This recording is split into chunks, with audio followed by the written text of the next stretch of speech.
오늘 설교 제목은 살아있는 믿음과 죽은 믿음입니다. 같이 따라해 보실까요? 살아있는 믿음과 죽은 믿음. 네, 감사합니다. 어느 교회 목사님께서 젊은 부부의 집에 신방을 가시게 되었습니다. 그 집에는 아주 예쁜 어린 딸이 있었는데요.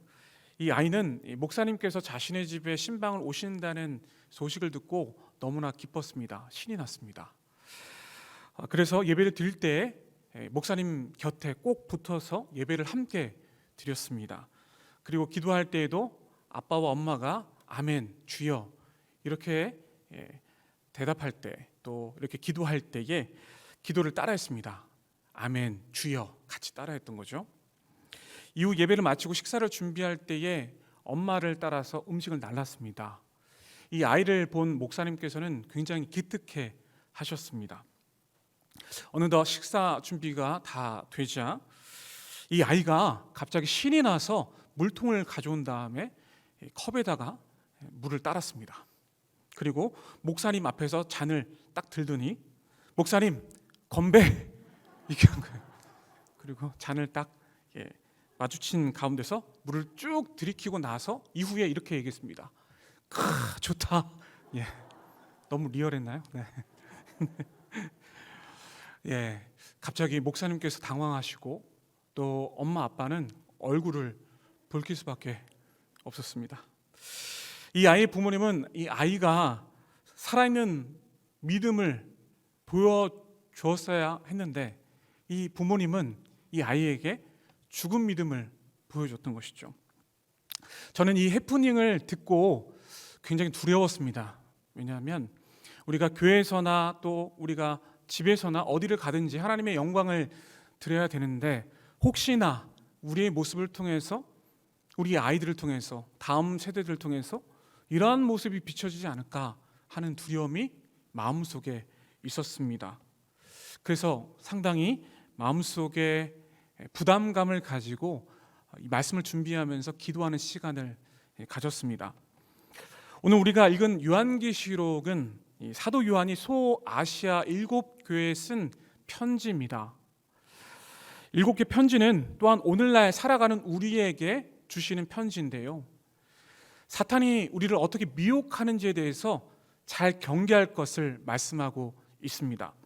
오늘은 요한계시록의 소아시아 7개 교회 중에서 4대 교회에게 편지하시는, 말씀하시는 주님의 그 내용을, 그 말씀을 함께 나누고자 합니다. 자, 본문 1절 말씀을 함께 읽겠습니다. 요한계시록 3장 1절 말씀을 같이 읽겠습니다. 4대 교회의 사자에게 편지하라. 하나님의 7 영과 7 별을 가지신 이가 이르시되 내가 내 행위를 아노니 네가 살았다 하는 이름은 가졌으나 죽은 자로다. 아멘. 본문 1절에 보니까 내가 내 행위를 아노니 네가 살았다는 이름을 가졌으나 죽은 자로다. 이렇게 주님께서 말씀하시면서 4대 교회를 책망하십니다. 겉으로는 살아있지만 실제로는 죽어있다. 이렇게 책망하고 계시는 것이죠. 여기서 나와 있는 단어 행위는 단수가 아니라 복수입니다. 다시 말해서 행위들입니다. 4대 교회는 아주 풍성한 행위들을 했습니다. 많은 일들을 했는데요. 당시 이 4대 지역은 일찍이 무역이 발달하고 또 양털 가공업과 염색 공업이 상당히 발달해서 많은 부를 축적해 왔습니다. 이로 인해서 도시는 향락이 가득했고요. 또 문란했던 생활을 했었습니다. 그리고 심지어 사람들이 점차 교만해지기 시작했고 그 상당한 그 교만한 그런 수준은 굉장히 높았습니다. 그리고 이 도시는 다른 국가나 다른 어떤 지역에 의해서 핍박을 당하지도 않았습니다. 그러니까 굉장히 편안한 삶을 살았던 것이죠. 향락과 또 쾌락을 즐기는 삶을 살았던 지역이 바로 4대 지역이었습니다. 또한 4대 교회는 엄청난 큰 교회가 있었습니다. 그리고 그 안에 수많은 성도들이 교회에 출석을 하고 있었습니다. 그래서 4대 교회는 수많은 사람들에게 인정을 받았습니다. 진짜 살아있는 교회다. 진짜 멋진 교회다. 이렇게 인정을 받았던 것이죠. 그런데 주님은 사람들의 평가와는 달리 4대 교회는 겉으로는 살아있지만 실제로는 죽었다. 이렇게 말씀을 하셨습니다. 그들의 행위들은 상당히 풍성했습니다. 나름대로 열심히 예배드렸고 또 구제도 했고 상당한 열심을 가지고 종교적인 활동을 해왔었습니다. 그런데 마음속까지 꿰뚫어 보시는 주님의 말씀을 통해서 그들은 죽어 있었습니다. 살아있는 것이 아니라 죽어 있었던 것이죠. 안타깝게도 생명력을 잃은 그런 교회가 바로 4대 교회였습니다. 앞서 말씀드린 대로 4대 지역은 아주 부유한 도시였습니다. 그래서 시민 전체가 전체적으로 문란한 생활을 했었습니다. 이런 도시의 배경 가운데서 4대 교회는 유명과 또 인정세를 다 가지고 있었지만은 4대 교회 성도들은 교회 안에서 상당히 경건했습니다. 그런데 예배당 밖을 나가면 4대 지역에 있는 사람들과 똑같은 생활을 했던 것이죠. 세상과 타협하는 삶을 살았던 사람들이 바로 4대 교회 성도들이었다는 사실이죠. 따라서 주님은 그들의 행위를 보시고 겉으로는 경건해 보이지만 그 안은 썩어 있다. 그 안은 실제로 죽었다. 이렇게 말씀을 하셨습니다. 즉 경건의 모양은 있지만 경건의 능력이 없는 모습이었습니다. 마치 이러한 모습과 같은 것이죠. 마태복음 23장 27절에서 28절 말씀을 같이 읽겠습니다. 화 있을진저 외식하는 서기관들과 바리새인들이여 회칠한 무덤 같으니 겉으로는 아름답게 보이나 그 안에는 죽은 사람의 뼈와 모든 더러운 것이 가득하도다. 이와 같이 너희도 겉으로는 사람에게 옳게 보이되 안으로는 외식과 불법이 가득하도다. 아멘. 예수님의 공생의 사역 당시에 서기관과 바리새인들의 모습은 상당히 화려했습니다. 회당 안에서 그들의 모습은 굉장히 멋져 보였습니다. 믿음도 상당히 보였습니다. 그런데 그들의 실제의 모습은 회칠한 무덤이었습니다. 그 안에는 썩어 있는 그런 뼈와 더러운 것이 가득한 그런 마음을 갖고 있었던 것이죠. 이러한 서기관과 바리새인의 모습이 4대 교회의 실상이었습니다. 그래서 주님은 이렇게 말씀하시죠. 자, 본문 2절 말씀을 같이 읽겠습니다. 너는 일깨어 그 남은 바 죽게 된 것을 굳건하게 하게 하라. 내 하나님 앞에 내 행위에 온전한 것을 찾지 못하였노니. 아멘. 주님은 이들에게 이렇게 말씀하십니다. 일깨어, 깨어나라 외치십니다. 주님의 말씀은 계속해서 깨어있으라. 계속해서 깨어있지 않으면 겉은 화려하고 살아있는 것 같아 보이지만 속은 이미 죽어있는 것이다. 이렇게 말씀을 하신 것이죠. 2절 후반부에 이렇게 또 말씀하고 있습니다. 내 하나님 앞에 내 행위에 온전한 것을 찾지 못하였노니 말씀합니다. 여기서 온전한 것은 충만한 것을 뜻합니다. 충만한 것, 온전한 것, 주님의 수준에 다 다를 수는 없습니다. 그것을 원하는 것이 아닙니다.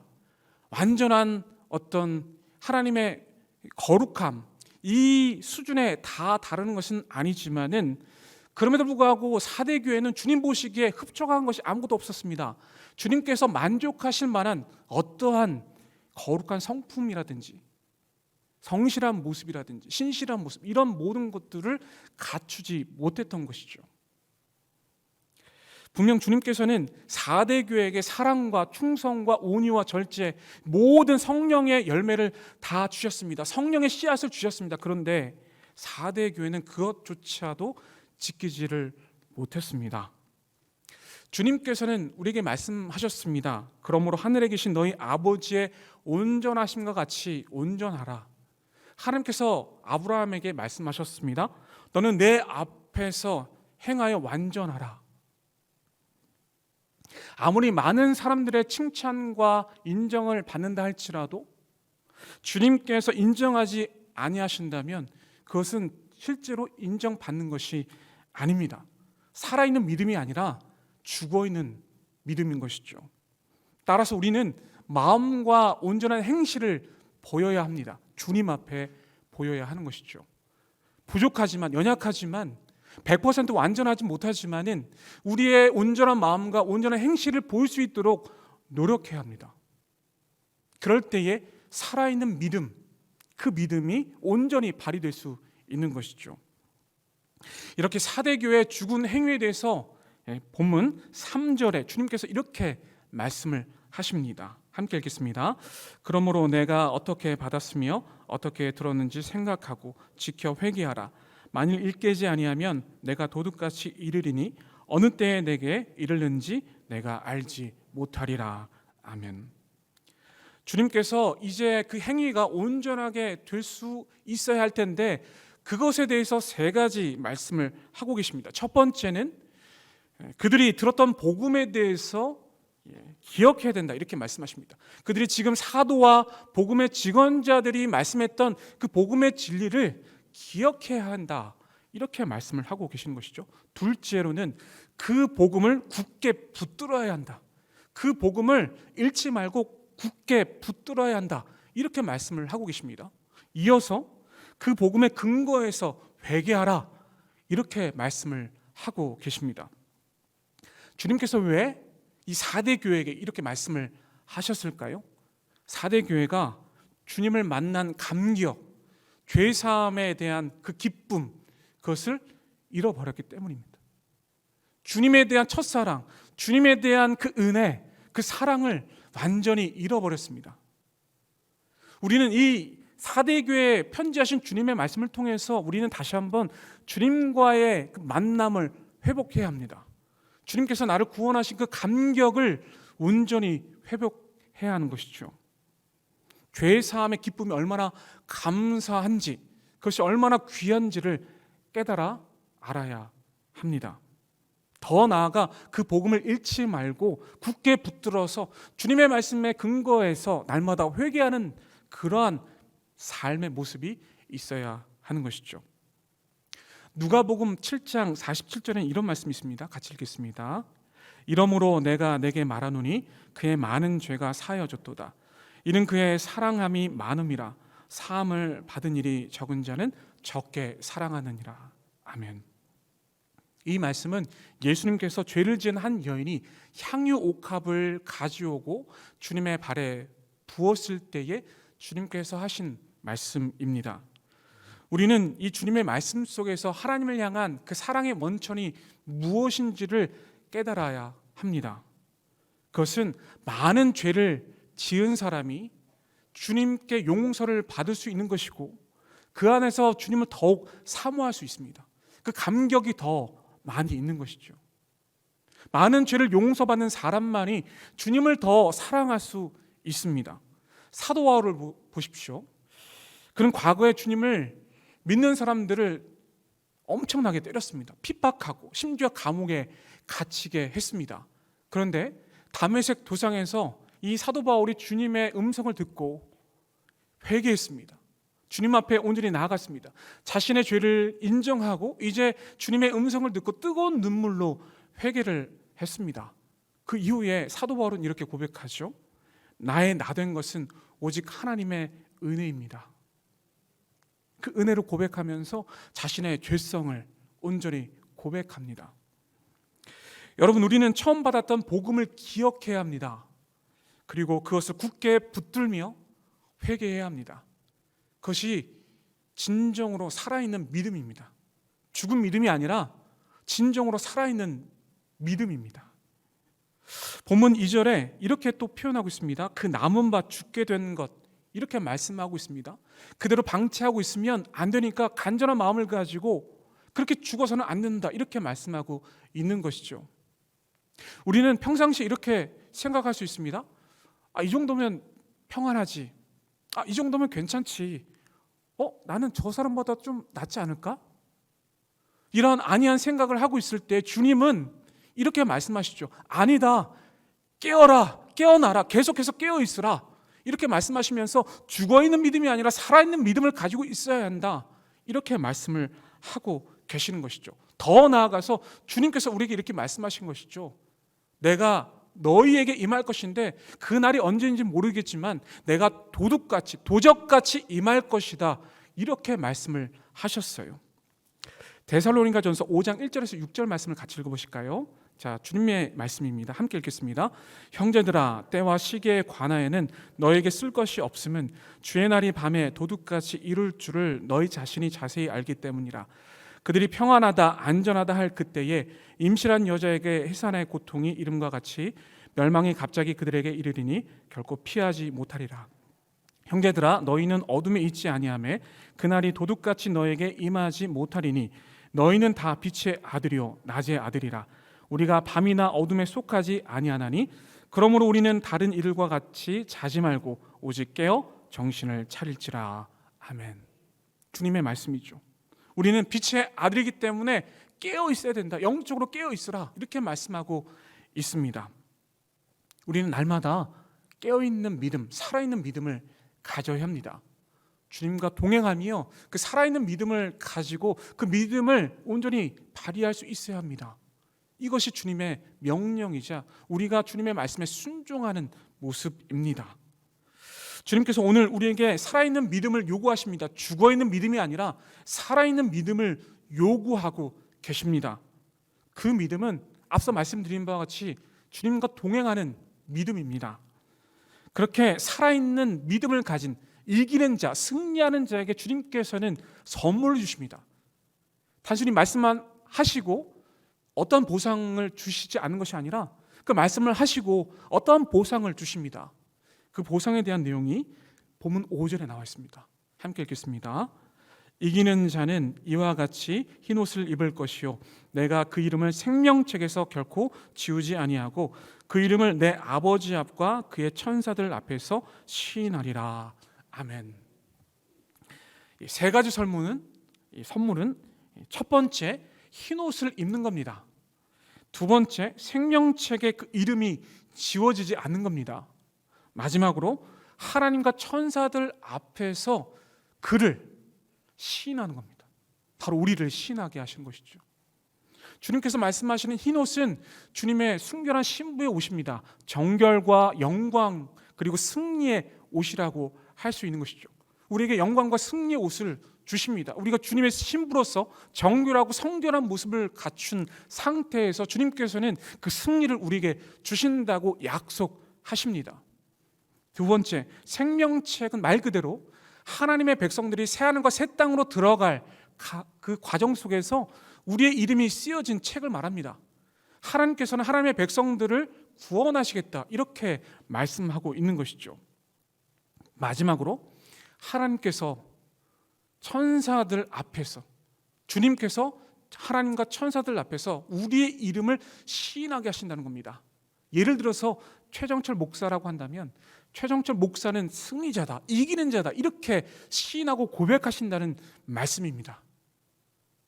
얼마나 귀한 선물입니까? 얼마나 귀한 영광입니까? 이 선물을 우리에게 주신다고 말씀하고 있습니다. 이미 이 말씀은요 우리에게 약속을 해주셨습니다. 자, 누가복음 12장 8절 말씀을 같이 읽겠습니다. 내가 또한 너희에게 말하노니 누구든지 사람 앞에서 나를 시인하면 인자도 하나님의 사자들 앞에서 그를 시인할 것이요. 아멘. 주님께서는 이미 주님을 고백하는 사람들에게 인자로서 하나님과 천사들 앞에서 이렇게 우리의 모든 것들을 인정하시겠다 우리에게 약속을 해주셨습니다. 요한계시록 그 말씀을 통해서 다시 한번 약속해 주시는 것이죠. 하나님과 천사들 앞에서 우리를 인정하시는 겁니다. 이것이 우리에게 주어지는 큰 보상이자 선물입니다. 이것이 행복인 거죠. 이것을 위해서 우리는 살아갑니다. 하루하루 살아가는 거죠. 기쁨으로, 감사함으로, 성령의 충만함으로 살아갑니다. 이 약속이 있기에, 이 보상이 있기에 우리는 이 말씀을 마음에 새기고 그 말씀에 따라서 순종하는 겁니다. 그냥 순종하는 것이 아니라 이 약속과 이 말씀이 있기에 순종하는 거죠. 이 약속과 이 말씀에 순종하면 더 이상 죽어있는 믿음이 아니라 살아있는 믿음이 됩니다. 왜냐하면 주님께서 우리와 함께 하시고 주님께서 우리에게 승리의 면류관을 쓰게 해주시고 우리에게 그 주님의 신부의 옷, 흰 옷을 우리에게 입혀주시기 때문입니다. 우리 모두가 죽어있는 믿음이 아니라 지금 내가 평안하다, 내가 좀 낫다, 누구보다 낫다 이런 안이한 생각이 아니고 주님 앞에서 일깨어서 깨어나라 이 말씀 속에서 우리가 날마다 깨어서 영적으로 살아있는 그 믿음을 갖고 다음 세대들에게 정말 지금도 가난한 성도들, 지금도 교회를 나오지 못하고 있는 성도들, 지금도 믿음을 얻지 못하고 있는 성도들, 심령이 죽어가고 있는 성도들에게 살아있는 믿음, 그 믿음을 증명해낼 수 있는 우리 모두가 될 수 있기를 간절히 소망합니다.